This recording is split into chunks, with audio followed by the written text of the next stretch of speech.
Okay, welcome to the launch in the Caribbean of the Global Education Monitoring Report, Latin America and the Caribbean, Inclusion and Education All Means All. The aim of this event is to discuss how we can advance inclusive education in the Caribbean with key actors from the region, including representatives from Caricom, ministries of education from the region, representatives from the academia and the civil society. We are pleased to count with a very distinguished panel today and the three directors of the organizations which produced the GEMLAC report, Dr. Manos Antoninis, director of the Global Monitoring Report, Dr. Javier Gonzalez, director of SUMMA and affiliate professor at the University of Cambridge, Claudia Uribe Salazar, director of the Regional Bureau for Education in Latin America and the Caribbean, OREALC UNESCO Santiago, Sadia Sanchez-Vegas, director of UNESCO Cluster Office for the Caribbean, Dr. Lorette Bristol, program manager at Caricom, Dr. Marcellus Taylor, director of education at the Ministry of Education of Bahamas, Ms. Michelle Brathwaite, project coordinator at the Ministry of Education, Human Resource Development, Information and Religious Affairs in Grenada, Ms. Aida Brown, support to the sector director at Education and Science of the Ministry of Education, Science, Culture and Sports in Curaçao, Dr. Canute Thompson, PhD, head of the Caribbean Center for Educational Planning and senior lecturer, Educational Policy Planning and Leadership, Dr. Anisha Gale Skedes, social policy, program development, monitoring and evaluation practitioner, and author of the 2020 GEM report in Latin America and the Caribbean. Allow me to introduce now Claudia Uribe Salazar, director of the Regional Bureau for Education in Latin America and the Caribbean, OREALC UNESCO Santiago, and Sadia Sanchez-Vegas, director of UNESCO Cluster Office for the Caribbean, who will give the opening remarks.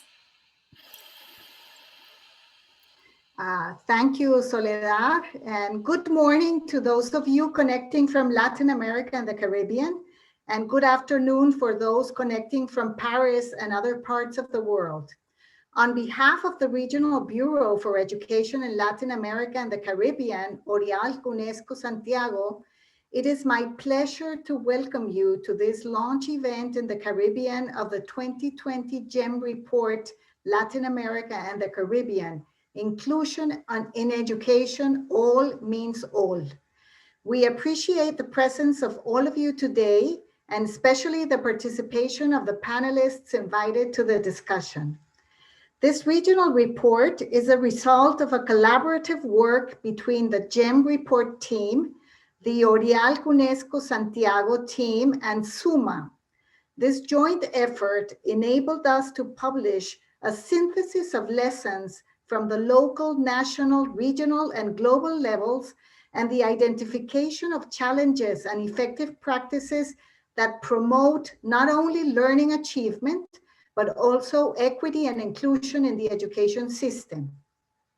Inclusion in this context is understood as a process consisting of actions that embrace diversity, build a sense of belonging, and that are rooted in the belief that every person has value and potential and should be respected regardless of background, ability, or identity. Through several case studies from the region, the report provides in-depth analysis on challenges to inclusion in education arising, for instance, from migration and displacement in Colombia and Costa Rica, from remoteness in Brazil and Suriname, from issues of disability in Cuba and Nicaragua, issues of gender in Peru and Jamaica, sexual orientation and gender identity and expression in Chile and Mexico, poverty in Dominican Republic and Honduras, ethnicity in Bolivia and Ecuador, and incarceration in El Salvador and Uruguay. The research addressed the challenges and experiences of inclusion in education from the point of view of legal and policy frameworks, governance and financing, curriculum and teaching materials, teachers, learning environments, and the contributions of communities, parents, and students. This report monitors the educational progress of the Sustainable Development Goal 4, within the framework of the 2030 Agenda for Sustainable Development, which aims to ensure inclusive and equitable quality education and to promote lifelong learning opportunities for all by 2030. In this framework, the report shows the most significant challenges and key solutions to achieve greater inclusion in education in a region with the greatest socioeconomic inequalities in the world, inequalities that are reflected and reproduced in the education systems. Although Latin America and Caribbean countries have come a long way towards healing past injustices and inequities, important efforts are still needed in order to achieve the Agenda 2030 commitments. This quest has become urgent as the COVID-19 pandemic risks entrenching inequality even more, showing us more than ever the relevance of moving towards inclusive systems. However, the crisis derived from the pandemic also gives us the opportunity to rethink education, its purpose, its meaning, and what we would like to provide every student who passes through our classrooms. Among the lessons that COVID-19 has left us is that we cannot simply return to what we used to do, as we are currently challenged by the need to critically analyze policies, cultures, and practices in the field of education and transform them to achieve educational justice. This report collects and presents information that can help us rethink our education system. The report shows that in our region, identity, background, and ability dictate many of the opportunities that children and young people will have during their education trajectories. Exclusion often occurs within the school, making teachers, school ethos, and pedagogical practices key elements of the solution for building a more inclusive approach. However, this problem will not be addressed only with technical solutions. Stigma, stereotypes, and discrimination also affect the opportunity to learn. The mindset and mechanisms that generate discrimination and rejection in education participation and experience are the same for all those who are excluded, whether due to disability, to gender, to age, location, poverty, ethnicity, and many others. Every society needs to own up to the mechanisms within it that exclude people, which is also the premise on which this report is based. Ultimately, this report seeks to contribute with updated empirical evidence to the development of education policies that are guided by the principles of social justice in the region. Our core objective is to support all those working on education to ensure that the children and youth of all Latin American and Caribbean countries can flourish and develop within systems that recognize the value and richness of diversity for more just and sustainable societies. To help enable this, the report provides policymakers with 10 recommendations that take into account the deep roots of barriers and the wide scope of issues related to inclusion which threaten the region's chances of achieving the 2030 targets. This is why, through this event, we would like to engage the Caribbean small island developing states in informed policy dialogue on inclusion in education. To achieve this goal, there will be a presentation of the key findings and recommendations of the report for the English and Dutch-speaking Caribbean countries, followed by a panel discussion with key actors in the region who are working to promote inclusion in education. I would like to end my intervention by saying that on behalf of our office, we look forward to facilitating this regional debate and dialogue on inclusion and education. Thank you very much. And now I give the floor to my colleague, Sadia Sanchez, Director and Representative of UNESCO Cluster Office for the Caribbean. Sadia, over to you. Thank you very much, Claudia. Thank you very much. Good morning, distinguished panelists, colleagues, and participants. Good afternoon. I am delighted to welcome all of you to the Caribbean launch of the 2020 Global Education Monitoring Report, Latin American Inclusion and Education, All Means All. Our intention is to complement the launch of the report for Latin American in November 2020, hosted by the UNESCO Regional Bureau for Education for Latin American and the Caribbean, for which we had the privilege of partaking in that momentous event that highlighted the efforts and achievements of the region in advancing inclusive education for all learners. Nelson Mandela referenced education as the most powerful weapon which you can use to change the world. Rooted in this statement is the belief that education is a vehicle for human transformation, economic and environmental sustainability. Education is the building block of productive and prosperous societies by which essential human values such as respect, equality, and dignity can be promoted in order to create and sustain peaceful societies. Above all, education, quality education, is a fundamental human right. This was further asserted in the message by UNESCO, in the message by UNESCO Secretary General, the United Nations Secretary General Antonio Guterres on the International Day of Education, January 24. The SG reinforced that we need education to reduce inequalities and improve health. We need education to achieve gender equality and eliminate child marriage. We need education to protect our planet's resources. And we need education to fight hate speech, xenophobia, and intolerance, and to nurture global citizenship. Indeed, these are key values that resonate with the work of UNESCO, the heart of the Sustainable Development Goal 4, ensuring that every learner is given access to this powerful weapon, as stated by Mr. Mandela, to create global citizens, build strong economies, improve health, and protect our planet's resources, as we just said.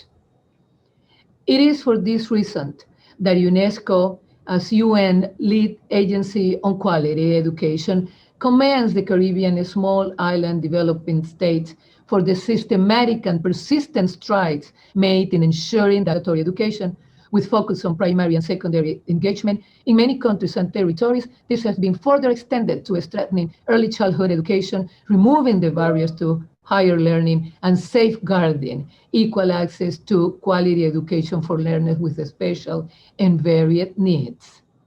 We further acknowledge that the Caribbean, like many territories around the world, is also facing new and emerging challenges that require a rethinking, as Claudia Uribe mentioned it, rethinking and for the risk coping of what really constitutes inclusive education in response to other variables impacting the region.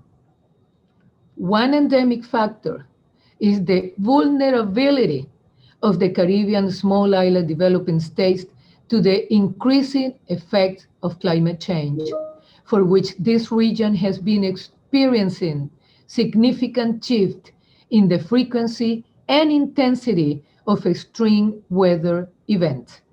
These changes in the region's climatic conditions are anticipated to adversely affect a number of its key resources, economic sectors, and eventually the livelihood of many, many people in Caribbean seas. Additionally, Latin American and Caribbean countries have become recipients of large-scale mass forced displacement in recent years, with over 5 million Venezuelans displaced as a result of massive economic implosion and political tensions. Whereas most countries in the region have made elementary and secondary education available to these children and young men and women, regardless of their legal status, the public education systems of these affected countries are facing widespread capacity challenges such as school overcrowding, resource limitations, and language barriers. For these children and youth, the right to quality education might be at risk. As it is known, current COVID-19 pandemic has posed significant implications for inclusive education. Nearly 12 million learners in 29 Caribbean countries have been impacted, causing massive disruptions to education and further complicating the learning outcomes of the most vulnerable and marginalized. A vulnerability further compounded by the projected shocks to the socioeconomic conditions and capacity of the territories. These, among other factors, must be given priority and fully interrogated to comprehensively advance inclusive education in the Caribbean. This is a complex task that requires multi-stakeholder coalitions and deliberate actions on the part of government, ministries of education, civil society, private sector, and development partners. In the context of the pandemic, it is imperative to invest in education systems to get back on track towards achieving sustainable development goal by 2030. UNESCO praises the ministers of education in the Caribbean for actively implementing measures to mitigate the educational impact of COVID-19, as well as other obstacles to inclusive education. This includes the distribution of digital devices and other source materials, in addition to strengthening teacher capacities and parental support for distant education, for which UNESCO and other development partners have provided support and technical advice. These are indeed tremendous achievements towards ensuring that no one, no child, no learner is left behind. The Caribbean, like other territories, is now given an unusual opportunity to engage other strategies to reinforce inclusion in the region, particularly for the most vulnerable. According to preliminary findings in a recent study prepared by the United Nations Economic Commission for Latin America and the Caribbean, ECLAC, these strategies include a greater trust for legislation to be put in place to address the needs of the most vulnerable learners, including students with disabilities and persons displaced by environment or socioeconomic factors. Strengthening the education mechanism to expand capacity and resource infrastructure to identify and address the needs of the vulnerable and marginalized. Analyze institutional and social barriers to access and quality learning by engaging multiple stakeholders' participation and decision-making for transforming education, especially those who are excluded. Nothing about us without us. Today, we are pleased to be joined by an excellent panel of experts from Latin America and the Caribbean as we further embrace the principles and advance the practice of inclusive education. We congratulate the Global Education Monitoring Team for your great work in the production of this comprehensive knowledge product and anticipate that this will be a pivotal instrument in paving the way forward for inclusive education in the Caribbean. Thank you. Thank you for your participation, and we look forward for an enriching engagement. Thanks for your kind attention. Thank you, Director. It's been a privilege to count with these enlightening opening remarks from the directors of OREALC UNESCO Santiago and the UNESCO Cluster Office for the Caribbean. Allow me to introduce now Raúl Chacón, Director of the Knowledge and Innovation Exchange Regional Hub, led by SUMMA and the OECS, Organization of Eastern Caribbean States, who will present the work of this initiative in Latin America and the Caribbean.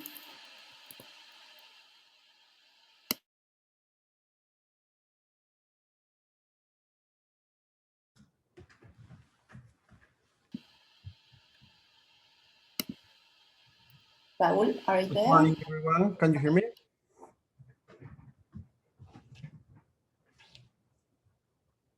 Soledad, can you hear me? Perfect. Great. Good morning, everyone. Thank you all for being here with us and to UNESCO and SUMMA's team for organizing this event. Today, we have a unique opportunity to discuss the findings of the Global Education Monitoring Report, and specifically the challenges for achieving an inclusive education and social justice in Latin America and the Caribbean. In uncertain times provoked by the pandemic, we reinforce the priority of ensuring education for all, and all means all. It couldn't be a more precise title. Briefly, I will introduce to you the Knowledge and Innovation Exchange Initiative, KICS, promoted by the Global Partnership for Education, GPE, and the International Development Research Center from Canada, IDRC, to contribute to the development of national education systems through the mobilization of knowledge and innovation and learning exchange.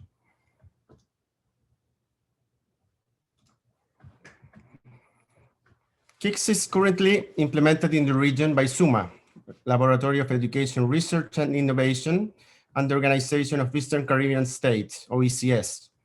Working together with country representatives from Dominica, Grenada, Guyana, Haiti, Honduras, Nicaragua, St. Lucia, and St. Vincent and the Grenadines, KICS seeks to be a contribution to the continuous improvement in the regional education systems.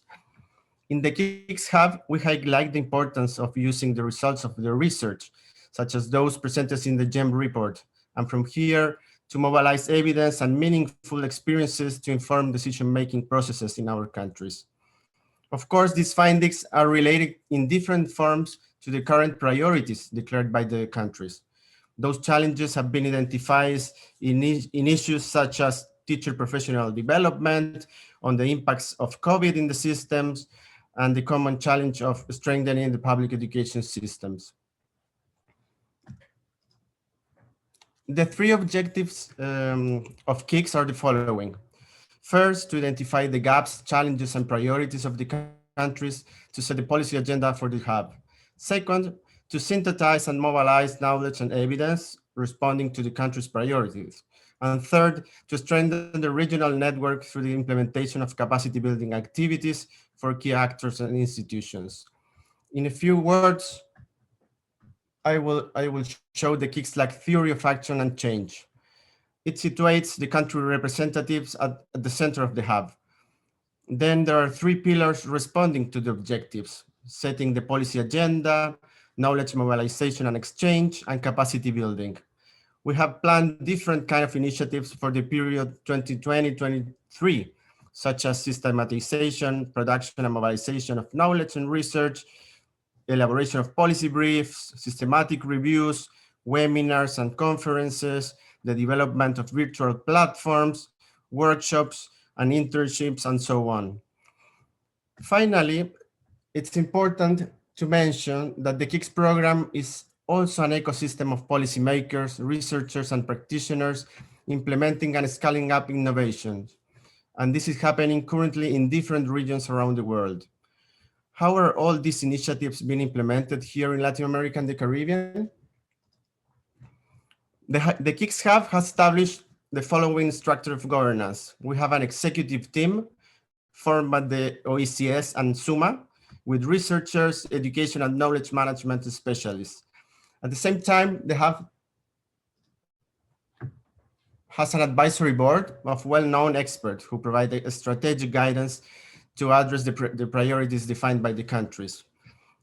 These are our board members: Joseph Altman from Flaxo, Michael Fulham from the New Pedagogies for Deep Learning, Javier Gonzalez from SUMMA, Didacus Jules from the OECS Commission, Silvia Schmelkes from the Ibero-American University of Mexico, Emiliana Vegas from Brookings Institutions, and Joel Warrican from the University of West Indies. Finally, at the core of the governance are its protagonists, educational leaders of each country, representing different perspectives, public officers from ministries of education, and leaders from research centers and universities, civil society organizations, and teachers' unions.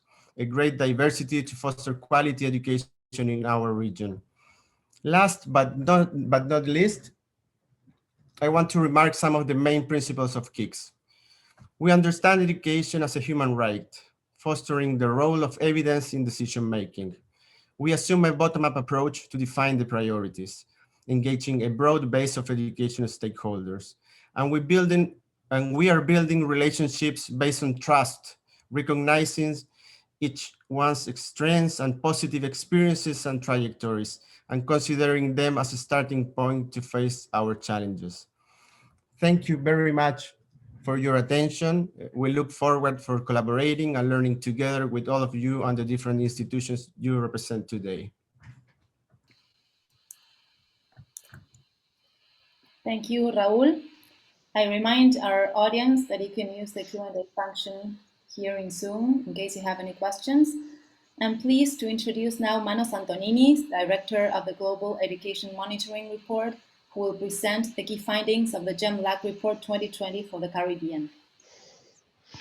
Thank you, Soledad, and thank you everyone for coming today to this event, especially the panelists that we really appreciate their readiness to speak to the various issues. My role is to provoke a few thoughts about how inclusion was described in the introductory speeches and covered very well by both Claudia and Sadia, and essentially put a framework for the questions and the interventions that are going to follow.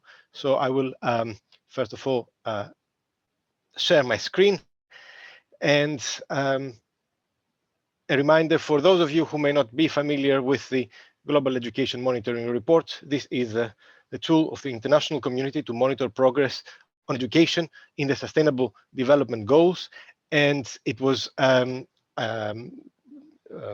first of all, given a mandate in 2015 to do that, and basically to do two things: to monitor SDG 4 in particular, its quantitative indicators, but also to monitor the implementation of national and international education strategies to achieve SDG 4. And the theme of inclusion is, of course, critical because inclusion is mentioned in the very formulation of SDG 4.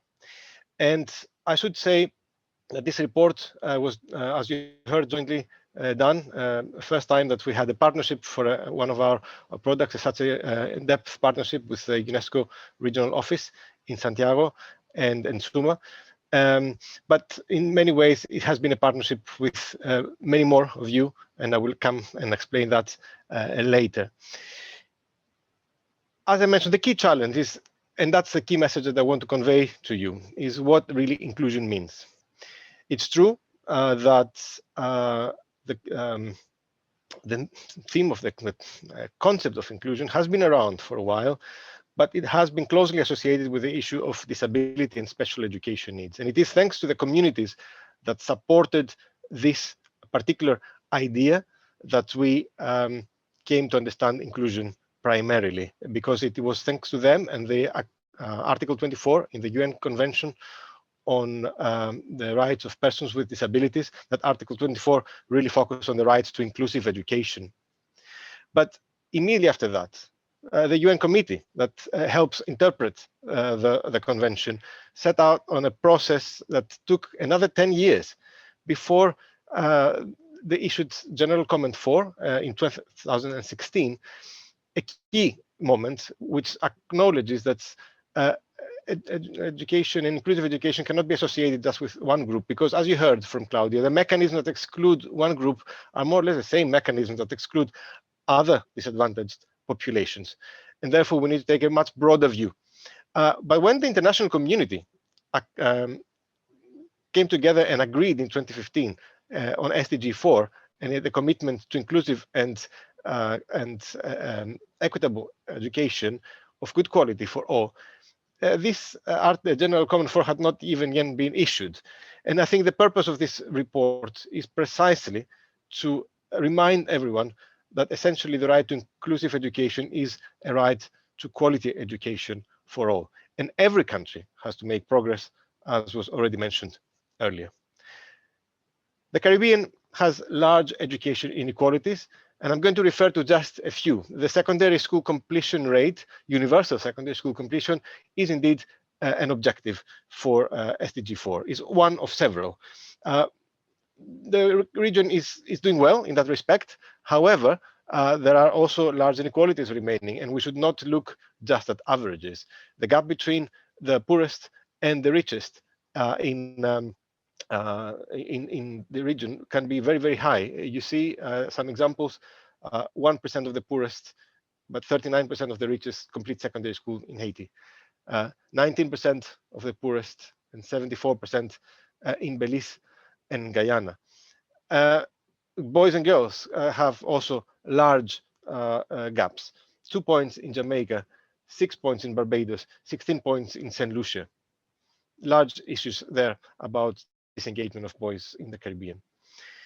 Among 12 to 17-year-olds, adolescents, those with disabilities were 10 percentage points less likely to attend school in Trinidad and Tobago. In Suriname, with the little information that we start now having trickling in on learning outcomes, only half of children aged 7 to 14 could read with comprehension, but there was a 22-point gap between the urban areas and the interior, but also between different ethnicities. And with that, we have to remind ourselves that we don't have enough data in the Caribbean, and that's a key message of the report. We have been using increasingly around the world household surveys that are publicly available to allow us to disaggregate education indicators. But in the Caribbean, only 4 out of 21 countries had made such a data source available in public. And with respect to learning outcomes, it is also the case that very few participate in cross-national learning assessment that can help us understand a little bit better where we are and what we need to do. 6 countries do not collect data on children with disabilities. However, there are some positive steps in the way we understand and measure disability, so that it is a definition that is more consistent with a social model, not with a medical model. And a group of the Washington group has set out questions also in partnership with UNICEF, the Child Functioning Module. And these questions will increasingly be used, and we hope to see them more used in the Caribbean as well. But let us not forget that it's not just a matter of quantitative indicators. Systems need to also monitor the experiences, the sense of belonging, not just the results of learning and attendance. And that is a concept that needs to permeate the information systems in the Caribbean. Of course, we have seen the crisis of COVID-19. These inequalities, we're concerned that are going to increase further. We know that since February, schools have been closed for 30% of days on average, and partially open for 20% of days. That these percentages are even higher if we take out schools, days for which schools had academic breaks. So learning loss, poverty, and interruption of various support services are going to affect the marginalized more, and that means we need to be prepared. As you heard, the regional report was based on a series of case studies that covered 8 different characteristics, but was also based on a series of country profiles that document how every country in the region, and in fact in the world, has been addressing laws and policies on inclusion in education. And we are grateful to Caricom for their support, and to OECS as well, helping link us with the responsible officers in the different ministries, but also the sub-regional cluster that was particularly instrumental for that. All the resources are available on the peer website, educationprofiles.org, where you can actually find comparative information on every country. And let me now come to the key messages. As you heard before, it is extremely important to widen the understanding of inclusive education so that it's not associated just with the concept of special needs. In the region, unfortunately, 32% of countries have a definition of inclusive education, and of those, only 29% cover multiple groups. So there is a big conceptual difference between where the world is moving and how the Caribbean countries are addressing the concept of inclusion. So we're talking about 1 in 10 countries taking that broader perspective. Countries have been making an effort, and I will document those. Barbados, for instance, in its plan, talks of inclusion as a fight against the discrimination and stigma based on a broad range of factors, including gender, religion, and disability. So, one good example of why countries need to do more about inclusion, coming back to disability, is that still laws in the vast majority of them, determine that children with disabilities should be educated in separate schools. And this sets the Caribbean apart from other parts of the world, which have been moving much more with stronger intent in the concept of inclusion and mainstreaming, making sure that all children can attend their local school. Jamaica has made progress, and the policy paper, the background paper that you will hear more about later, does mention that children with disabilities can access both mainstream and special schools can adapt the curriculum based on individual student profiles. But in the absence of national guidelines, a consistent approach of how these adaptations are happening cannot be ensured. Trinidad and Tobago has launched its inclusive school project just last year in 21 schools across the 7 districts. And it really tries to take this broader perspective, ensuring that all schools cater for all students, regardless of their needs, often in partnership with NGOs and bringing in special schools.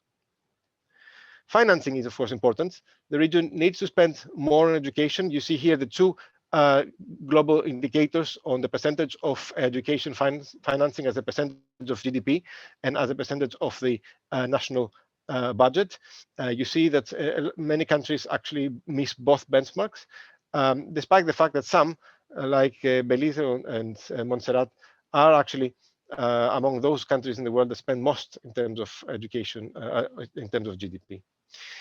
But what is very important is that targeted programs need to also become more widespread. There are some examples, cash transfers in Jamaica, for instance, target boys that are further behind. Trinidad and Tobago has extra financial support for students with disabilities, but these need to be brought into a wider framework. And because the objective is to bring all students to mainstream schools, to local schools, given the tradition of separated provision and the fact that some resources are concentrated in a few special schools, it is very important to share. That calls for governments to promote horizontal collaboration between all ministries to develop integrated programs, vertical collaboration with different tiers of government to provide the support and the capacity they need, not just the funding, but also flexibility in the use of resources. There are some interesting examples. Regional special needs coordinators in Jamaica support the process. In Belize, there are itinerant resource officers, but more needs to be done in that respect. Universal design is a concept that is used a lot with reference to inclusive education. It refers usually to the idea of building school buildings that are accessible for all. It has been applied more broadly to also mean curricula and approaches to learning that fit the needs of every student. In the report, we apply this concept more broadly to refer to flexibility in the curriculum. There are different challenges in different countries, and some countries have some of these challenges in common. In Anguilla, like in other small island states, there are increasing flows of immigrants from other countries who do not speak English. So initiatives for the growing Spanish-speaking community, for instance, to support English as a second language exist in primary, but not in secondary education. In Suriname, which has declared itself as a multi-ethnic country, there has been an effort to bring the 14 languages spoken in the country, but the multilingual lessons are still offered in a relatively limited basis for half an hour per week to familiarize perhaps children with the richness of the country, but not enough to use the different languages as mediums of instruction. In Jamaica, alternative pathways have been offered once the secondary education system expanded, offering tailored instruction to help some of the lagging students falling behind, but they're not accessible and available to all schools, which has a risk of perpetuating potentially different strands of education and different speeds.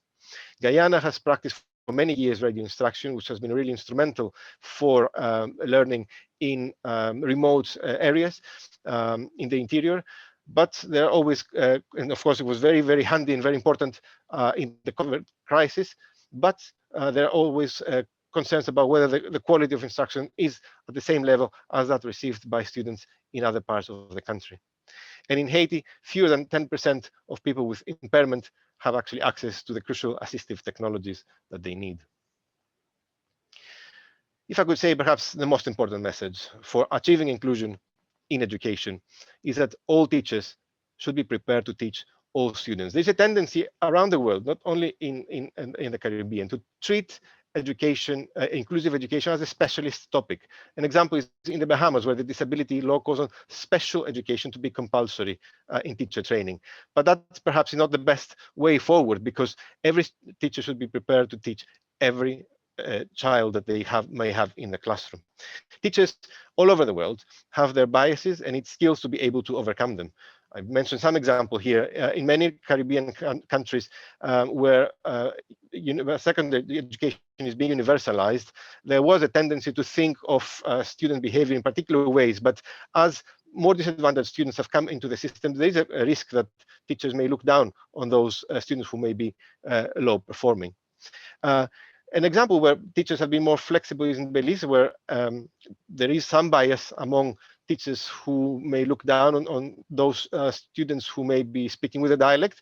However, there's also a lot of appreciation and efforts to incorporate and make sure that language mixing and code switching is used in the classroom. It's a very important source of showing how committed they are to inclusion. Teachers in many parts of this region are ill-equipped to intervene to stop bullying related to sexual orientation, gender identity, and expression, a very sensitive topic. And of course, as we strive to make sure that all areas of a country are served, it's very important to provide incentives. Suriname provides incentives for teachers to work in remote interior areas, but the effectiveness of those incentives is still under examination. Finally, it is very important to think of inclusion as a community matter. And of course, communities may have conflicting views and different perspectives on how to achieve that objective, because it's a matter of shared social understanding. Where boys lag behind, some countries enhance segregation by setting up single-sex classrooms, thinking that this is the best solution. Others are more cohesion-oriented, developing gender-based manuals to promote the case for equal performance for both boys and girls. Many poorer students, and that's another aspect of gender equality and inclusion, are caught by false notions of what it means to do hard work, whether it is a feminine trait that they should not be complying with. They are pressured to join gangs, causing a lot of problems in the school community. Also by the need to earn and support their families. Boys who are still in school end up stigmatized and potentially excluded, and that's a major challenge for Caribbean education systems that an approach to inclusive education should definitely prioritize. The issue of Venezuelan children in many countries, Aruba, for instance, has 15% of its population now consisting of Venezuelan migrants and refugees. Not all countries have included them in the national education system, which is really a must, as our 2019 report said. But other governments have also sought help and support from NGOs. In Guyana, for instance, NGOs support the government to run community-based English teaching to help the inclusion of these children into the education system. But it's very important that these efforts are actually subscribing to the same objectives that the government sets, so that there is alignment and common sense of purpose. Last, it is very important to learn from each other, and I'm really grateful for all of you for joining today. Maybe some of these issues are provocative, but it's important to discuss them. It's important to give the opportunity to reflect on them. As I said, PEER, our education profile site, provides one basis for such discussion, seeing how other countries have addressed these issues through their laws and policies, maybe not through their implementation, but it's a first step. And also do access our online monitoring resources on education inequalities, WIDE, a database which is now run jointly with the UNESCO Institute for Statistics, and SCOPE, an interactive visualization of key SDG 4 data that tell you a story about the world and how far it is from its common objectives to 2030. Thank you very much once again for coming. Do remember where you can find all these resources, the background papers, the video that hopefully you can hear at your ease later, because it's a nice video, and all sorts of animations, infographics that you might want to use for your advocacy for inclusion in education in the Caribbean. Thank you again. Thank you, Manos. I want to tell our audience that this meeting is being recorded and it will be available in our social media channels afterwards. Now we'll have a segment of discussion with the high-level panelists who joined us today. Dr. Javier Gonzalez, Director of SUMMA and Affiliate Professor at the University of Cambridge, will moderate this segment. Javier? Thank you very much, and welcome to all. We're really very excited for this joint report that we have elaborated with UNESCO OREALC, UNESCO GEM team, and SUMMA. We're especially excited because of its topic that has to be with inequality and inclusion. A topic that, of course, is very relevant for our region, as we all know, the most unequal region in the world. And although we know and we have seen what inequality means, especially now in COVID, in terms of, for example, income, in terms of the income divide, sometimes our national statistics and our international figures are not able to really collect information on more invisibilized groups, such as the ones that are included, especially in this GEM report. So we think this report makes a special contribution to better understanding both, of course, the lack of information that we still have on these groups, but counting on the few studies and research that we have collected and that we promoted also with 29 studies in 19 countries that are basically underlying this report, plus more secondary information, of course. We think that we're making a contribution to better understand this, how can we be a much more inclusive society. And inclusion understood in not only in terms of recognizing, but also in terms of valuing, and much more important, in building upon diversity. So we really believe we have to move forward in this sense. We want to open the space then to really have a conversation, an open conversation with country representatives and very high-level panelists from education ministries of the Caribbean and multilateral organizations from the region.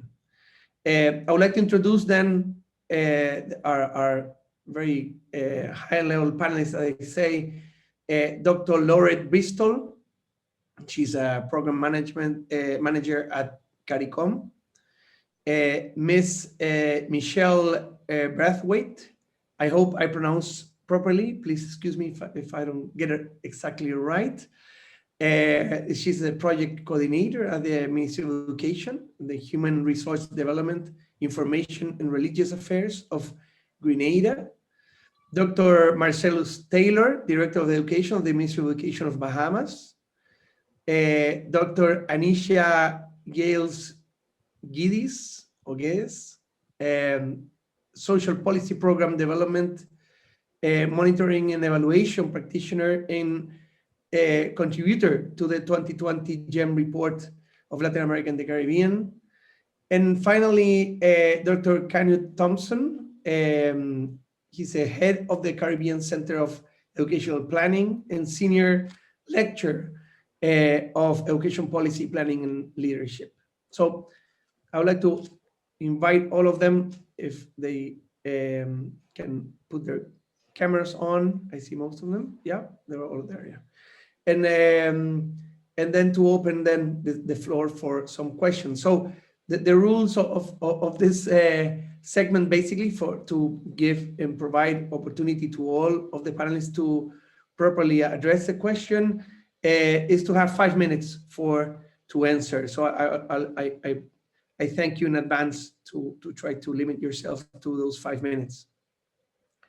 So let me start by saying that the GEM report, the 2020 Latin American GEM report, recognizes, of course, the existence of several barriers that hinder students in terms of their capacity to reach quality education. One of these barriers has to do with rurality and remoteness. These are indeed and remain, of course, one of the key barriers to inclusive education, of course, in the Caribbean, but across the world. And it's important to say, of course, that the current pandemic has exposed the difficulties of reaching most marginalized groups even more. So the COVID has highlighted the digital divide. We were all talking about the era of digital technology, the era of knowledge, and the pandemic has showed us that we're not ready yet for that era, definitely. And the divide, the economic divide, which Manos was just mentioning before, is very important. So the lack of sufficient infrastructure and the urgent need for teaching models adapted to this modality is something that we see that is very important. So in that context, I would like to ask Dr. Marcellus Taylor, as I said, Director of Education of the Ministry of Education of Bahamas. What actions has the Bahamas taken to ensure that learners in rural and remote areas, especially, have access to quality education? And what are maybe the main challenges this COVID-19 pandemic has added to to reaching this group? Thank you, Dr. Taylor. Thank you very much, Mr. Moderator, for your question. And also I'd like to thank the organizers of this event for including the Bahamas in this dialogue. First, let me just provide some contextual information, just so that everybody could have a better understanding of what rural means in the Bahamian context. The Bahamas itself, as many other Caribbean countries, has a very small population, 400,000 people. But in the case of the Bahamas, what is a bit different is that the Bahamas is not one landmass. And so we have many communities spread over many islands. And so this means that many of our, or not many of our people, but a good many of our islands still have to be serviced, even though they are far-flung and also the populations are small. To give you an example of this, more than half of our public schools have enrollments of fewer than 100 students. And none of these schools are resident in the capital of Nassau on the island of New Providence. And so it means that we have had to, over the years, dispatch teachers and whatever resources we can to many communities where we're duplicating and replicating services for small populations. Our country has been committed to that. Our country has been committed to inclusion, and we actually call those islands that are not in the capital area the family islands, because we want to, even just in the rhetoric, demonstrate that we are including them in what we do. But on the ground, it manifests itself in terms of education in a particular way. So we tend to have the small schools in each community. The schools are not as well resourced as they ought to be. With teachers, of course, you might have the right number of teachers, but the student per teacher ratio might be the right number. But when you think of the fact that they have to teach across the curriculum and also across grade levels, so multi-grade teaching and is the norm of the day. And also, if anything were to happen in some instance to a teacher, if that teacher is ill, if it's a one-teacher school, that means that the school is closed down for an extended period of time. And so this is the backdrop of the context of our rural schools. It's not as if you can jump into a car and drive on the other side of the island to service the rural school. And so attracting especially young teachers to those areas is very difficult. And I have a particular interest in these rural schools as I commenced my career in education working in rural schools. I worked in 4 rural schools before I moved to the capital city. And so from a first-hand experience, I know how difficult it is to really provide quality education. As an instructor, You want to do the best for your students, but if you were trained in one area, for instance, in my case, I was trained as a social studies teacher, but you still have to teach the mathematics, you still have to teach science, you still have to teach all these subjects. And while you do your best is perhaps not the same as if it were provided by someone who were trained in that area. So what the Bahamas has done recently is systematically try to address these challenges around providing quality education to the rural schools. The first main effort is around the distance education effort. And for years, we have been talking about distance education and how we could get it done. But over the last 4 or 5 years, there has been a lot of work with upgrading the internet services to these family islands. And so it's now possible to, throughout the family islands, connect people via the internet. And the Ministry of Education itself has gone on to try to connect all of its schools with high-speed internet services. And in areas where we cannot have the fiber optic cable coming into the schools, we are using mobile technology to connect to the internet. And so making schools internet ready is one step that has been used. That has been developed to an extent where by 2019, the Ministry of Education was able to establish what we call the virtual school. And this was before the pandemic, this was before Hurricane Dorian. That virtual school was geared towards being able to provide students in schools with fewer than 50 students in the secondary part of school with an access to education across the curriculum. So instead of only being able to sit 4 or 5 examination subjects, students are now able to sit 10 to 12 examination subjects because of this virtual school. And it works basically by amalgamating the students across schools in these small communities to make up a grade level. So if you're a grade 7 student, you may have in your class students from different islands across the Bahamas being taught by one teacher who teaches that subject to you the whole year. It's a live interactive process. And so it's the best we can get to having that direct instruction face to face. Also, we have, since Hurricane Dorian, been able to provide devices to every single student in these rural areas. And so we have launched a program and we have completed that exercise of providing them all with devices so that even if they are not able to come to the school, they are still able to access this learning. And also, finally, because of time, we have engaged in a process of school amalgamations. And so in some communities, we had a number of schools on an island, but those schools had very small enrollments, 10 or 15 students. And what we have done is we have amalgamated them so that we could take the few resources that we do have and maximize them to the benefit of the students. And finally, in 2016, the ministry implemented a homeschooling program, which also provides persons who live in the rural communities the option to engage in homeschooling, self-schooling themselves, where they can take advantage of any curriculum that might be accessible to them and offer that as instruction to their students. So thank you very much. Thank you very much, Dr. Taylor. It's very interesting to see the efforts being done by the government of Bahamas, which of course is not easy in terms of how you, as you have mentioned, due to the scattered population and the small size of schools. So I guess definitely, I think it's quite innovative what you're doing, the efforts that you're doing in terms of upgrading internet and the other programs you have mentioned.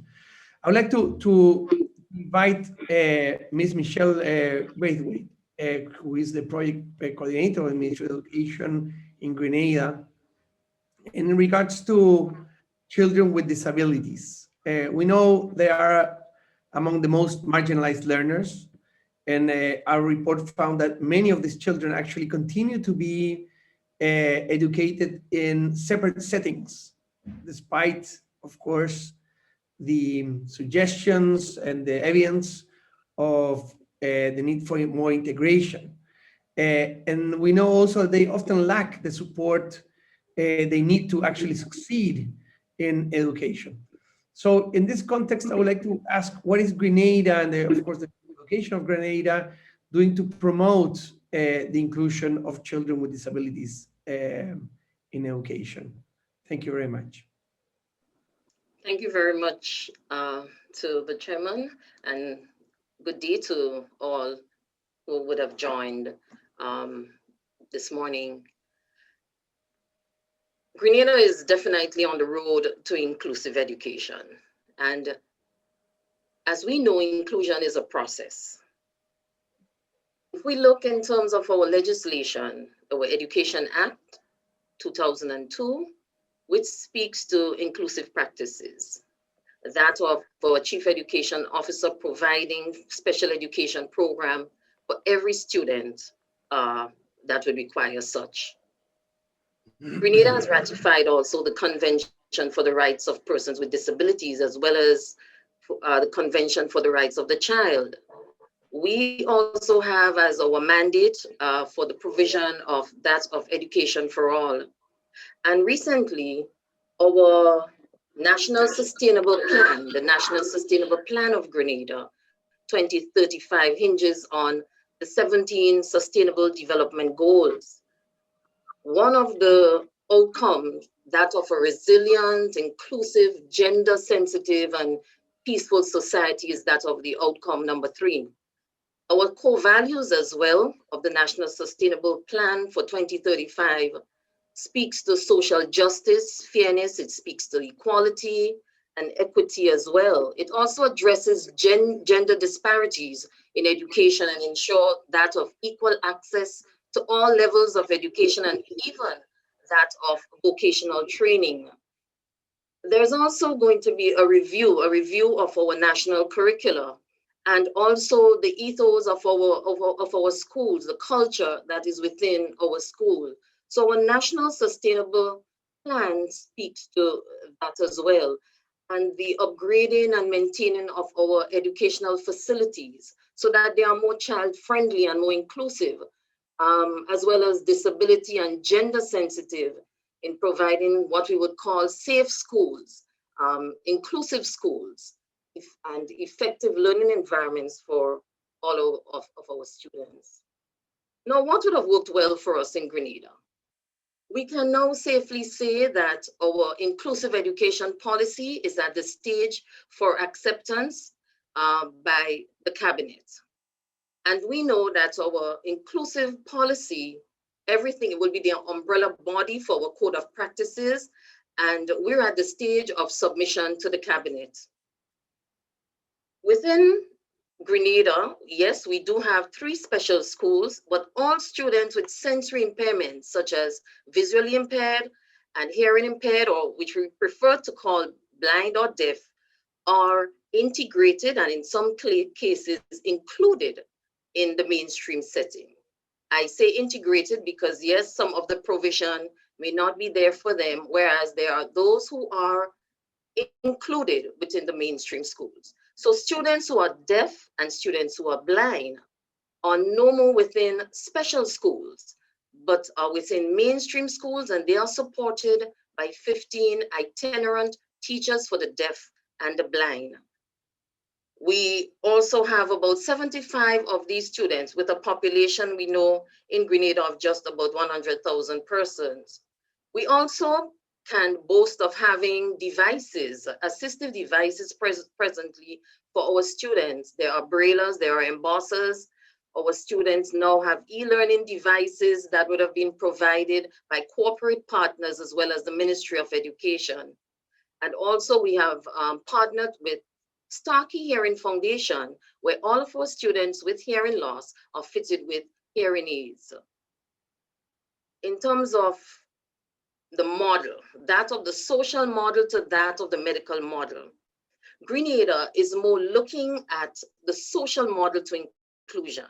So we're not looking at the labeling and identifying who is autistic or who is LD, but we are looking at building on the strengths and weaknesses of our students. We are more looking at changing the mindset of our community, the mindset of our teachers, the mindset of our policy makers, and not trying to fix the disability of that child. So we have adopted more or less the social model to inclusion. The government of Grenada has invested in 17 teachers who are presently receiving their first degree in special education, and in special education, inclusive education, so that they would be able to provide that support for students within the mainstream schools. It is not for special schools, but they would be fitted into the mainstream schools to provide support as well.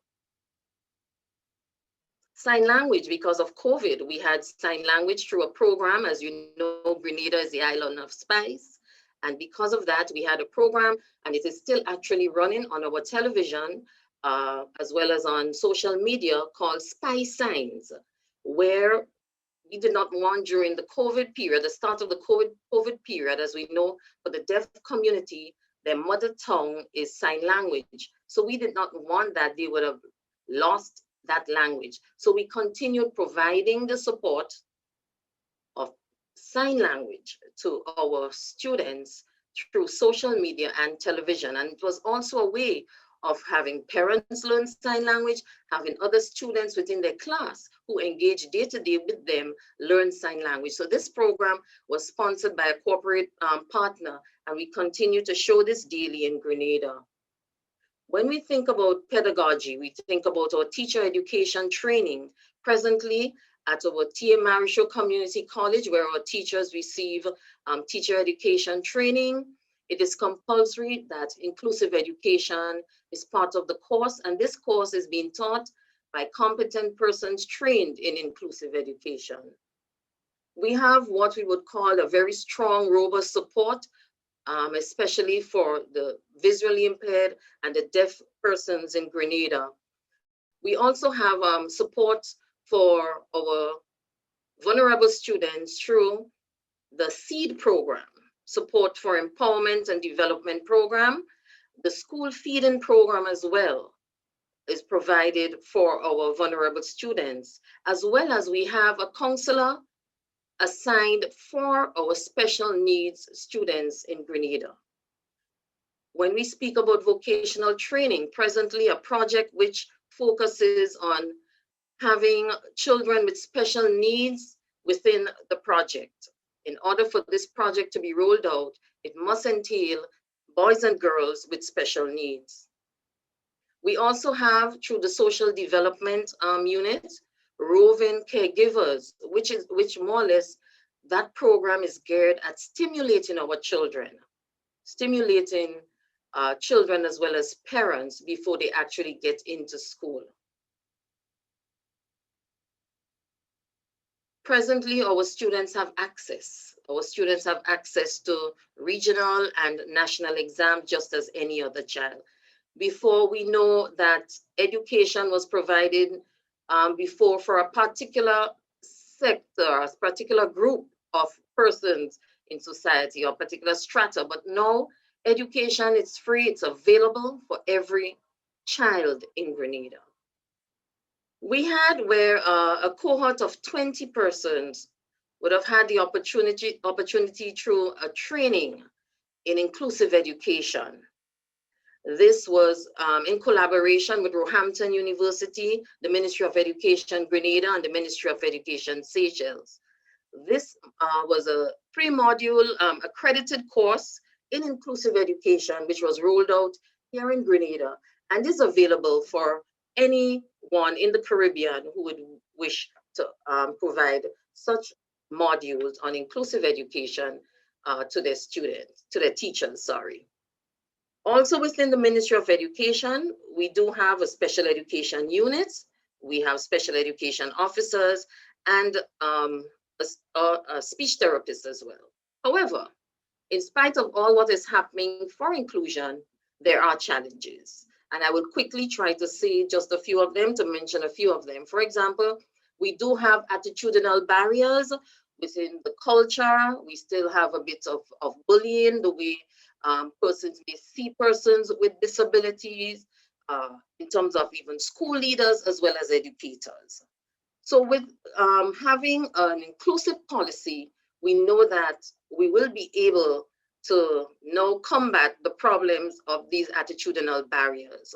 There are socioeconomic barriers as well which exist.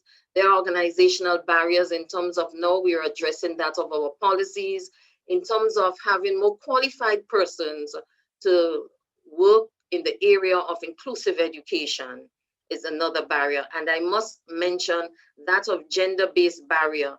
There are issues of sexual abuse or neglect as well for persons or children with disabilities. So we have recognized that there is a need for more of a multidisciplinary sort of a program which addresses the gender issues and disabilities. So it is not borne only by the Ministry of Education, but it is seen as something for both the social sector as well as the health sector to be involved in inclusive practices or inclusive education to become a reality. It is the Ministry of Education's drive to develop inclusive culture. It is our desire to have that whole school approach, community involvement, to be involved more in inclusive policies, because if we are then able to change the inclusive culture, then we will have more inclusive policies, which will then lead to inclusive practices within our institutions or within our schools in Grenada. So our drive and our pathway will be that of a whole school approach to inclusion. And we have made consideration in terms of fighting discrimination against children with disabilities. We are looking at that of dismantling the socioeconomic and other barriers that exist for inclusion. It is within our policy. We are looking in terms of ensuring that relevant national standards are aligned to that of the international standards which support the implementation of inclusive education. We believe all means all, and it is our focus to make sure that no child is left behind and we provide quality education for all. Thank you.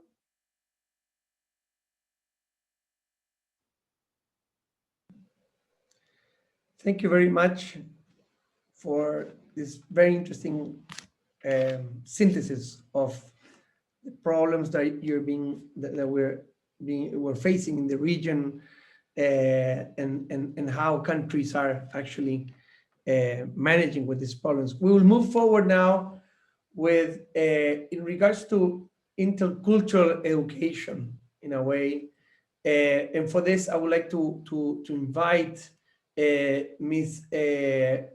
Brown. She's a support to the sector director at Education and Science of the Ministry of Education, Science and Culture and Sport in Curaçao. One of the main issues, as we say in the report, is not only in terms of recognizing, but also valuing, and most important, building upon diversity. And therefore, one of the key barriers to inclusion in education has to do with language. In the case of Curaçao, we see that in Dutch-speaking countries across the Caribbean, the language of instruction, it's a key barrier. Our report shows that not all groups are represented in the curricula, and the challenges of teaching children in their home language has yet to be effectively addressed. Could you please then, Ms. Brown, could you please tell us a little bit more and maybe highlight some of the good practices that Curaçao is promoting to overcome these challenges? Thank you. Thank you for the question. Also on my behalf, a good morning or afternoon and a word of thanks for including us in this dialogue. In order to answer the question, I will share the following information with you. Our native language is in the law for official languages considered as an official language and its instruction language. A concept law for an advisory board for language policy will be offered to the minister next week. The priority task is to give advice on all aspects of language policy and education and to effectively address home language in education. Our native home language is standardized, has its own spelling, dictionary, and so on. School boards have the option of using the mother tongue as the instructional language in primary schools. Our primary schools pupils are allowed to take the final test in their the final math test in their native language, Papiamento. Educational gap policy is also a tool that schools can use to eliminate gaps among individual students. Curaçao is in the process of establishing an academy for Papiamento. The format is in draft for discussion. And soon an entity will be established that will be responsible for developing methods in Papiamento and Dutch as a foreign language. At school levels, many individual teachers go the extra mile by developing materials themselves to support the learning process. And they also use the use of remedial teaching for individual students or smaller groups is also being used. That was my answer on your question. I hope it was clear to you.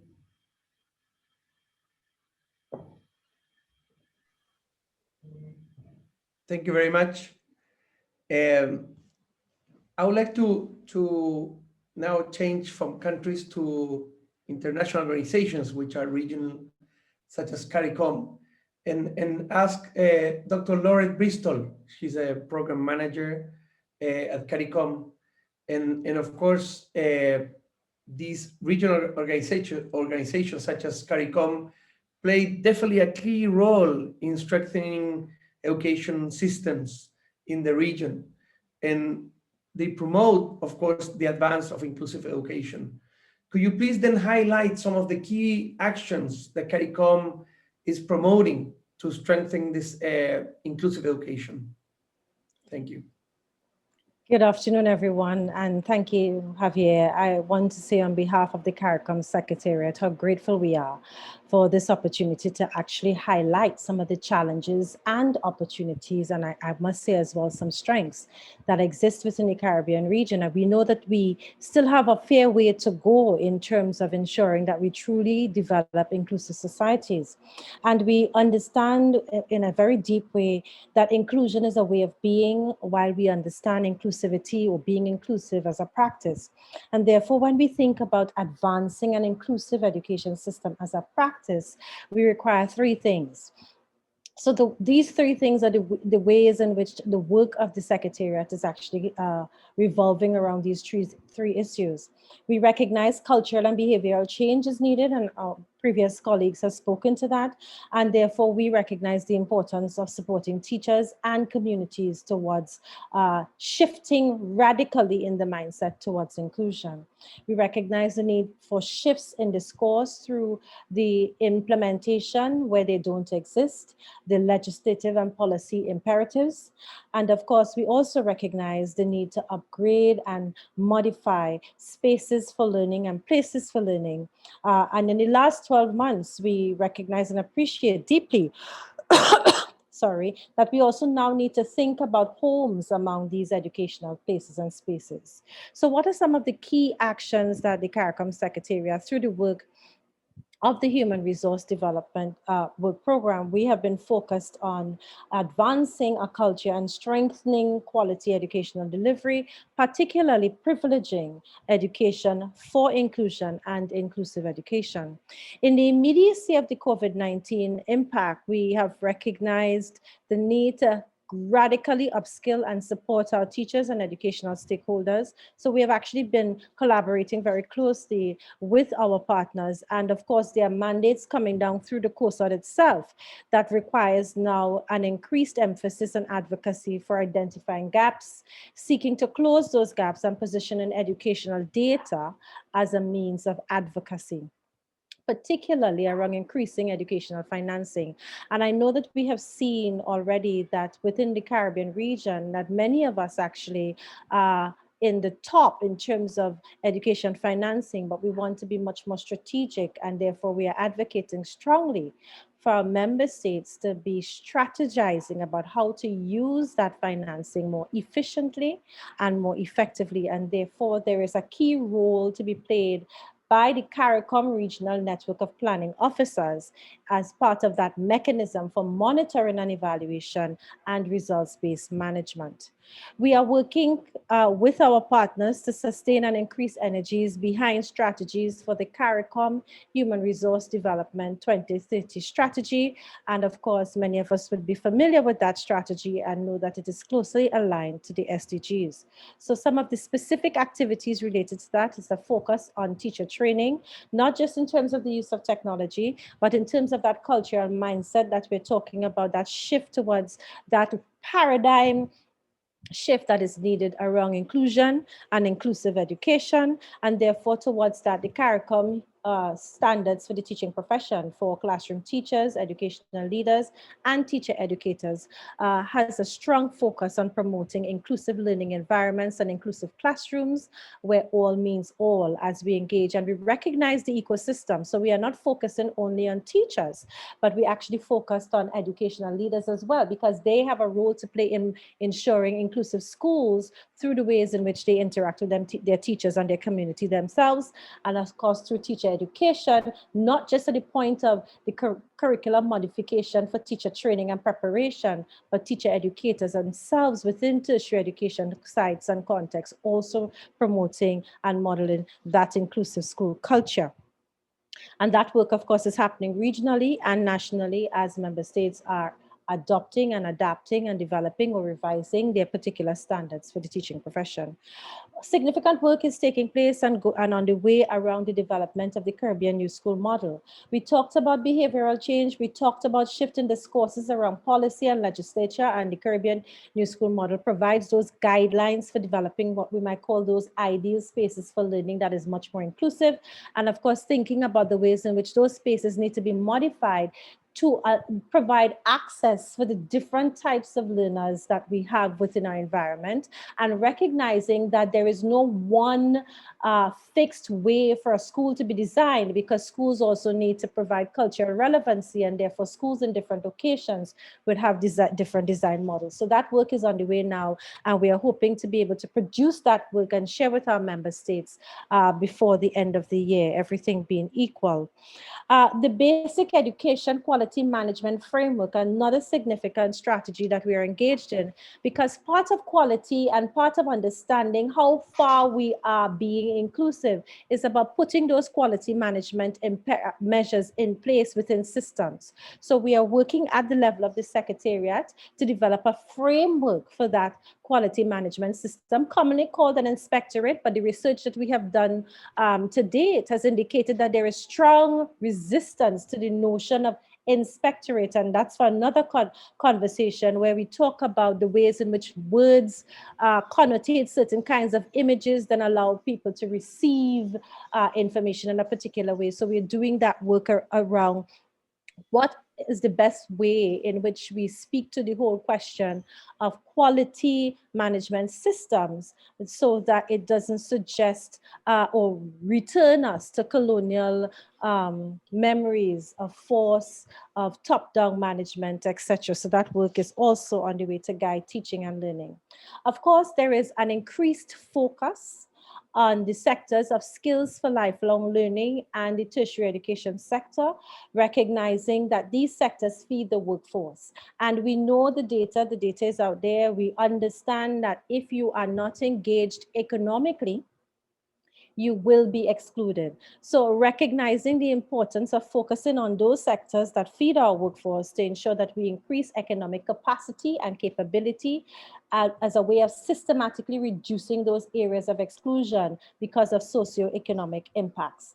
Overall, with regards to the work and policy development that we're doing, there is a mandate at the Caricom Secretariat for all policies, practices, procedures, guidelines to be gender sensitive and offering critical perspectives for strategies for education for all as we go forward together. Again, I will take this opportunity to thank Jem in particular for paying close attention to the work of the Caribbean. We know we still have a way to go, but this is an opportunity for us to coalesce around and locate where we are in the region as we continue to progress forward. Thank you very much, everybody.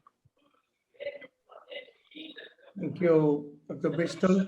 You're indeed very engaged and committed to working with different institutions in the promotion of this inclusive system. So thank you very much for your words and comments. I would like to suggest we address another topic, basically, it has to do with the human and subjective biases that we all have, and that sometimes I would ask if yeah, everybody puts their mic off. So again, that has to do with social biases. Of course, we are all subject to this very intrinsic subjective biases that we have according to the society that we live in. And sometimes these are actually a barrier to promote a culture of inclusiveness in schools. In fact, well, the report argues that inclusive education involves ensuring that teachers basically are able to and prepared to teach all students. Inclusive teaching requires teachers to recognize every student experience and abilities and be open to this diversity. However, of course, we know that teachers are not immune to social biases, misconceptions about the potential of learning capacity of different students. And this, of course, is quite an issue. We know, just to put an example, we know in the region, and it's in the report, that for those countries that we have data, more than 60% of LGBTI children are bullied in their schools. When we ask students who are they being bullied by, and I mean bullied because of being LGBTI, what we find is that actually most of this psychological violence or language, symbolic language, comes from teachers themselves. So it's not a children's game. It's something that is being promoted by teachers themselves, sometimes very unconsciously, of course, through the language that they use, the metaphors that they use in their own teaching. So training programs need to focus on tackling these entrenched views of some students as deficient and unable to learn, or as inadequate for the school system or for society. Teachers are finally the ultimate responsible actor for instilling an inclusive school culture and ethos. So in this context, as I say, I would like to invite Dr. Thompson. As I mentioned before, Dr. Thompson is head of the Caribbean Center for Educational Planning and senior lecturer in education policy, planning, and leadership. So our question for this debate would be, well, how are Caribbean countries actually facing these challenges in teaching and head teacher education in terms of, as I was saying, in terms of the working around these biases so that we can become a much more inclusive society. Thank you, Dr. Thompson. Thank you, Mr. Chair, and good morning to everyone. I know it is evening and afternoon where some of us are. I want to just begin by making the observation that inclusivity doesn't happen, it has to be planned. And one of the things that the Caribbean Center for Education Planning has done is to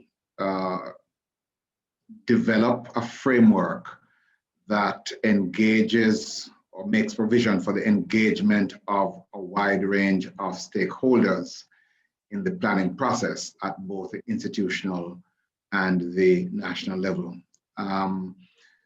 Perhaps the earlier point I should make is that very often the focus of inclusion tends to be on what takes place within the specific confines of the teaching and learning engagement, and not sufficiently with respect to what I would call the planning of the educational delivery package. And so one of the things that the Caribbean Center has done in its work with schools in the development of the strategic plans is to promote a stronger, a more vigorous embrace of multi-stakeholder inclusion in the planning process.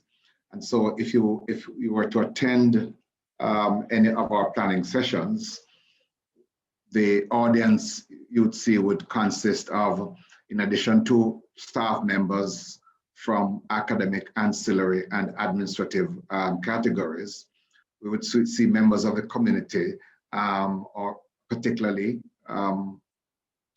taxi drivers, vendors, and other persons who do business with the school, in addition to parents, teachers, and PTA and board members. And we do this because of the often the mistaken assumption that persons who are either unlettered or untrained do not have much to contribute to the planning process.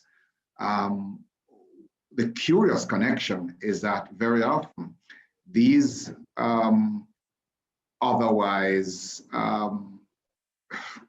not so educationally lettered persons have a deeper understanding of some of the tender underbelly issues of exclusion, and are aware of some of the children in the school community who are facing, are experiencing difficulties which put them at risk to exclusion.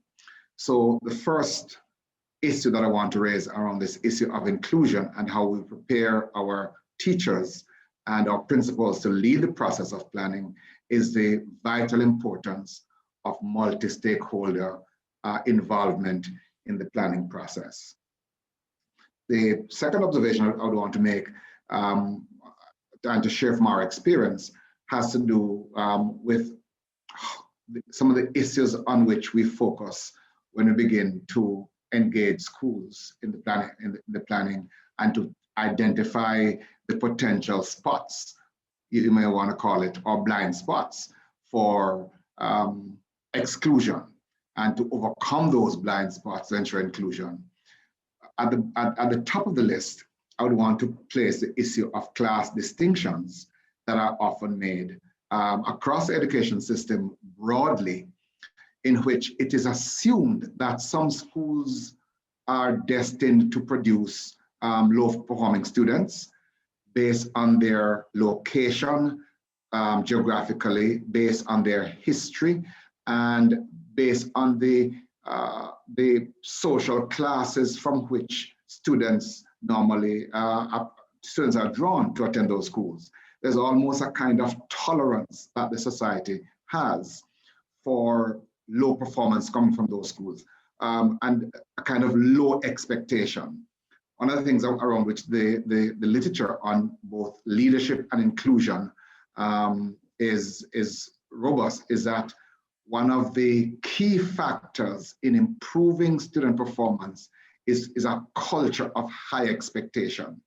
And what we have found, and what I'm arguing, is that the tendency to not expect much from some students based on their location, based on their social class, is one of the biggest barriers to inclusion in our education system. And this affects us right across the Caribbean. And some of the comments made earlier from some of our other colleagues would highlight this. A second area, or second factor which drives exclusion, or second barrier to inclusion, is what I would call gender biases. And those gender biases in the context of Jamaica and other Caribbean countries are biases which manifest themselves in a kind of tolerance for boys' exclusion. So if we look at the results coming out of the CXC, for example, when you look at the performance of boys versus girls, generally speaking, girls are outperforming boys by a significant margin. And Dr. Bristol would be quite at home with that reality. And my own work on boys' education and the problem of exclusion highlights that. So, and while there are physiological differences that, well, let me put it another way, there are physiological differences which define learning patterns of boys that are different from girls, but sufficient attention is not being paid to those physiological differences.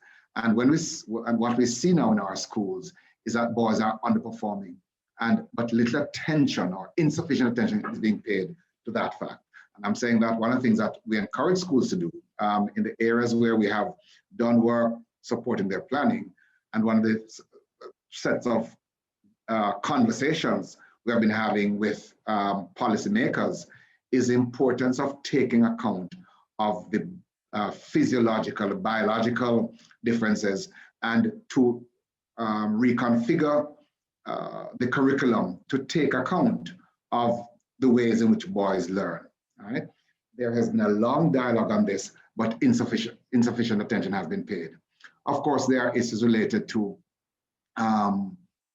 students with learning disabilities, visual and hearing impairment, but these are given, these are recognized, even though they're not given a lot of attention or given sufficient attention in our planning.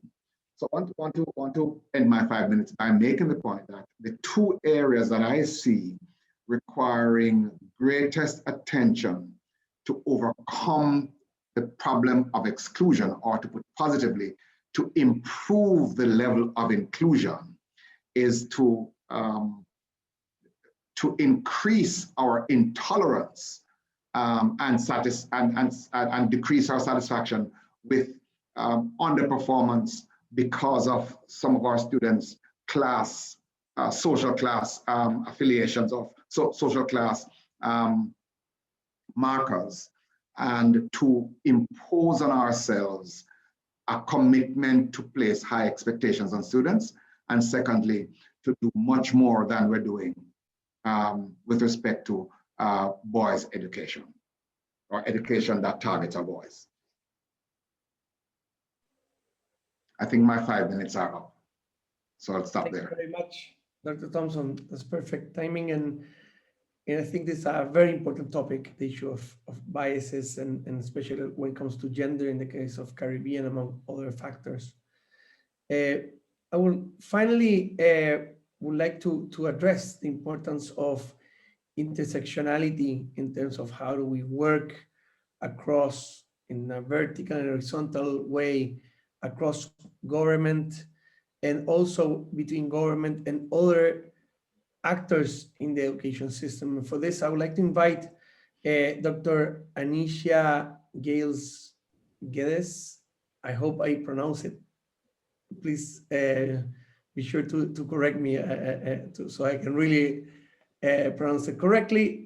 Social analyst, and she's a background author of the 2020 GEM report for Latin America and the Caribbean. So welcome, Anisha. And basically, like as I was saying, intersectionality is a key to achieve inclusion in education, of course. And the GEM report actually encourages vertical and horizontal collaboration within the government and also between different levels and actors in the ecosystem of education so that we can achieve this inclusive education. So I would like to focus on Jamaica and ask you what are the main challenges in terms of the intersectoral work in Jamaica regarding especially disability students with disability, and which good practices maybe we could learn from the work that you're actually doing in Jamaica. Thank you very much. Thank you so much. Good afternoon to everyone where I am is evening. It's a pleasure to discuss the importance of intersectionality and the inclusion and meaningful participation of students with disabilities. First of all, I want to say that in the space of recognizing inclusion that work has to go hand in hand with recognizing that people are different, and in this case, students with disabilities. And I may say that even among the community of students with disabilities, there are differences according to type of disability. It could be deafness, it could be a physical or mobility disability, and it could be blindness, visual impairment, or learning disabilities that are more invisible disabilities, like dyslexia and so on. And so it's important to understand that disability may differ according to type. It may also differ according to severity, and cross-secting with also the intersection, as it were, with gender, urban, rural location, some of my colleagues would have spoken to. And in the context of small island developed states, you know, Guyana, you would have to travel several miles to get to the interior, or it could be up to 24 hours if you're going by road, versus in the case of Bahamas or, traveling to another island. So it's important to recognize that geography, type of disability, gender, and of course, ethnicity for First Nations people, such as those persons living in perhaps Guyana, Belize, the Commonwealth of Dominica, would differ, as well as other factors, including age, as well as poverty status, I believe our colleague just spoke of earlier. So there's a compounding or knock-on effect of experiencing multiple vulnerabilities. So if you consider a female with a disability living in the interior or rural areas, what does access mean for this person? And so intersectionality has to be forefront of planning processes to include, but not limited to, recognition in legislation, ensuring that such is enshrined so that the multiple layers of inequality and inequity in terms of access and quality of education becomes a central focus for policymakers, and that programming is targeted and responsive to the needs of varied persons with varied type, severity, and other overlapping intersections of disability. So I'd like to also identify that beyond the recognition of how disability intersects with other inequalities and inequity in society, it is important to recognize that there is need for what is called a twin track approach to service provision for students with disabilities. And what do I mean by that? I mean that the agenda for inclusive education, that the Sustainable Development Goals articulates mainstreaming and the inclusion in regular teaching and learning environments. Students with disabilities must find themselves into that environment rather than specific apartheid or ostracized environments or traditional special needs institutions. And so that mainstreaming process, however, requires that there is disability specific provisioning. So how do we treat with the availability of data to know how the needs of students with disabilities may differ according to type, severity, geography, poverty status, wealth quintile, etc. That level of data is needed. And I believe Dr. Bristol spoke earlier to the importance of data. what does access look like when we consider assistive aids and technology? So for students who have learning disabilities, and I always say we classify learning disability, it's really not a learning disability, but I might cause some anxiety among our educators here, but I consider it as a teaching disability because the pedagogical environment needs to be inclusive in how it delivers, how it accommodates, and how it assesses our students, so that all students can learn, and that all really and truly means all. I give you one more example, school to work transition. How does that look for students with disabilities? Do you need job coaches? Or do you need career preparation services? Do you need an interlocutor that will speak with employers to ensure that they understand that access and accommodation in the workplace is not a burden, so that when students complete their education, they're able to transition to the labor market, either to find employment or to create employment, to be their own entrepreneurs. I think that Jamaica and other countries in the Caribbean do indicate some good practices that have been emerging that ties in with what the report calls those horizontal and vertical linkages. And so first, I'd like to identify the importance of the state in terms of public services working intimately with community-based organizations to include organizations of and for persons with disabilities. And some good examples exist, such as the Combined Disabilities Association in Jamaica and the Guyana Council of Organizations for Persons with Disabilities that have worked hand in hand with government agencies to ensure that those deficits that have been identified can be plugged to service the needs of students with disabilities from the early childhood level going straight to the tertiary level. I believe that the University of the West Indies, for example, the campuses at St. Augustine and Jamaica, Mona and St. Augustine rather in Trinidad and Tobago, provide good practice with respect to having Office for Student Services and Development that creates a bridge between students and the academic domain to ensure that access becomes real for such students. There are some bright spots in terms of the provisioning of, having a special education unit in the context of the Ministry of Education in Jamaica and mainstreaming what is called regional special education coordinators to ensure that services become more equitable for students with disabilities in rural areas. And of course, at the teacher training level, countries such as the Bahamas and Jamaica have talked about the importance of compulsory special education being morphed into teacher training. And so I'd like to say that, the importance of horizontal and vertical linkages to be meaningful, to be sustainable, needs to look at those various layers, the legislation, the policy environment, the programming that provides disability-specific support services for students with disabilities, and working closely with families and community-based organizations, including non-governmental organizations of and for persons with disabilities, allow for a meaningful engagement and delivery of services. I was quite surprised when I did a background paper for Jamaica to find that many persons did not assimilate the implications for the sustainable development goals and all of those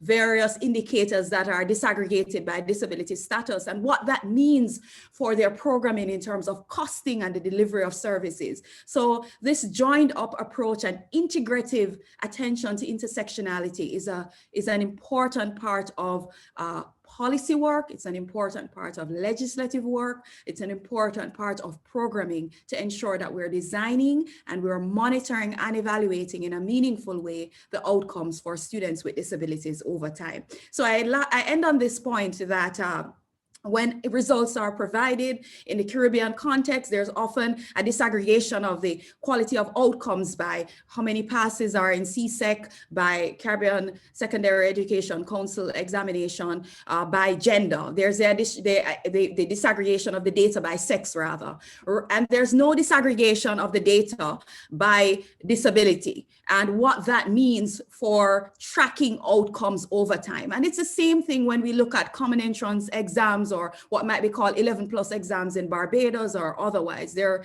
several comparative types of examination, but when it comes to the data analysis, dredging, disaggregating, and determining what accounts for lower performance, what can strengthen, improve performance and quality of education, there are significant weaknesses. And so the intersecting work of disability will need to, in an integrative space, treat with these and other related factors. Thank you.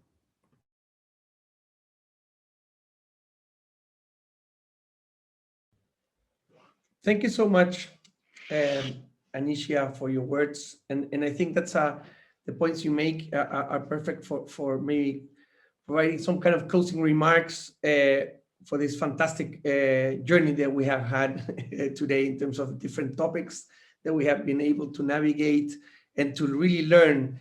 At least I speak for myself in terms of the different policies and challenges that we see are present today in the Caribbean. Just to close the session, because I'm aware of the time, I think I just would like to just say that I think COVID times have provided two main lessons, probably among many others, but I think two are worth noting. One has to do with the fact of the collective that goes beyond the individual. I think we have recovered in a quite concrete manner the fact that basically we don't live in isolation. We share a planet. We share an environment, health issues, educational issues, economic dimensions, etc. So the importance of the collective is very, very important. I think we have learned about this, and therefore the fact that we're not alone means that we have common problems, but also that we have common solutions that we can promote.